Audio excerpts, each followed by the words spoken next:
భవిష్య పురాణం, బ్రహ్మాండ పురాణం, బ్రహ్మ పురాణం, బ్రహ్మ వైవర్త పురాణం, విష్ణు పురాణం, వరాహ పురాణం, వామన పురాణం, వాయు పురాణం, అగ్ని పురాణం, నారద పురాణం, పద్మ పురాణం, లింగ పురాణం, గరుడ పురాణం, కూర్మ పురాణం, స్కాంద పురాణం. ఒక స్కాంద పురాణంలోనే 1,00,000 శ్లోకాలు ఉంటాయి. అది చదవాలంటే ఇలా లైఫ్ టైం సరిపోదు, మళ్ళీ మాట్లాడతారు.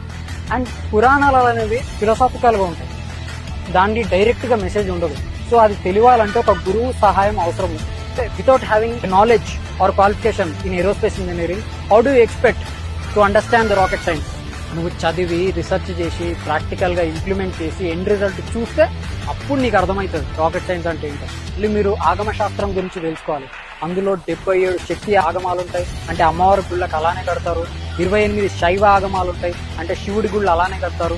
108 వైష్ణవ ఆగమాలు ఉంటాయి, అందులో అంటే విష్ణువుకి సంబంధించిన గుళ్ళన్నీ అలానే కడతారు. గుడి కట్టేటప్పుడు అందులో ప్రాకారాలు, శిల్పం, గోపురం, ధ్వజస్తంభం, బలిపీఠం, మూల విరాట్, ఈ మ్యాథమెటికల్ క్యాలిక్యులేషన్స్ అన్ని, ఈ యాంగిల్ ఆఫ్ ఎలివేషన్స్ అన్ని ఒక క్యాలిక్యులేషన్ ప్రకారం చేస్తారు, ఆగమ శాస్త్రం ప్రకారమే చేస్తారు. ఇవన్నీ రాయడానికి కనీసం 10,000 సంవత్సరాలైనా పట్టుంటది.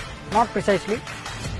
ఇవన్నీ చదివి అర్థం చేసుకొని డీకోడ్ చేసుకొని అన్వయించుకోవాలంటే నువ్వు 100 జన్మలు ఎత్తినా సరిపోదు. మీరు విమర్శించే విధానం ఏదైతుందో అది క్రిస్టియానిటీని విమర్శించవచ్చు, ఎందుకంటే సర్వం బైబిల్లో ఉంటుంది. వాళ్ళకి బైబిల్ని చూసి క్రిస్టియానిటీ విమర్శించవచ్చు, అలాగే ఖురాన్ని చూసి ఇస్లాంని విమర్శించవచ్చు. సనాతన ధర్మం అలా కాదు మిత్రమా.